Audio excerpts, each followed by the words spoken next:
Dinas Peternakan Aceh menggelar pertemuan petugas IB atau PKB dan ATR.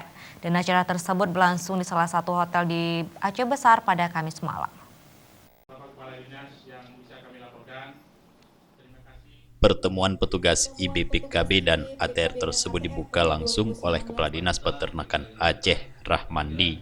Dalam sambutannya, Rahmandi mengatakan, pada tahun 2019 ini pemerintah pusat melalui Dirjen Peternakan dan Kesehatan Hewan telah menetapkan target capaian upaya khusus sapi induk wajib bunting 2019 untuk Provinsi Aceh adalah sebesar 40.000 ekor untuk inseminasi buatan, 28.000 ekor untuk kebuntingan, dan 22.400 ekor untuk kelahiran. Selain itu, sampai dengan Oktober 2019, inseminasi buatan di Aceh telah terrealisasi sebesar 35.922.000 ekor, sedangkan untuk kebuntingan mencapai 33.000 ekor.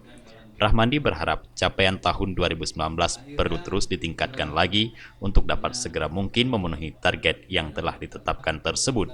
Dan pada pertemuan ini, para petugas IB, PKB, dan ATR diharapkan bekerja dengan profesional, tanggung jawab, serius dalam rangka mendukung keberhasilan UPSUS Siwap tahun 2019. Kita berharap dengan adanya pertemuan petugas IB, PKB, dan ATR ini dapat memberi suatu masukan kepada Dinas Peternakan Provinsi terkait kendala, kemudian bisa berbagi informasi juga antara petugas IB dan PKB karena beberapa kabupaten seperti Aceh Besar itu mencapai 100% realisasinya.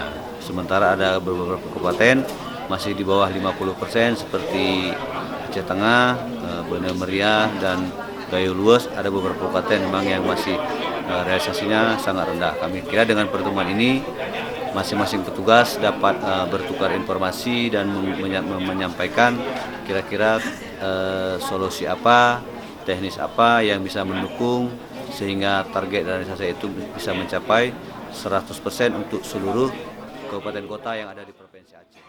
Pertemuan tersebut dihadiri para peserta petugas lapangan dari 23 kabupaten kota di Aceh, dari BPTP, HPT Indrapuri, BPTP Aceh, serta dari FKH Unsiah. Abdul Hadi, Faisal, Aceh TV.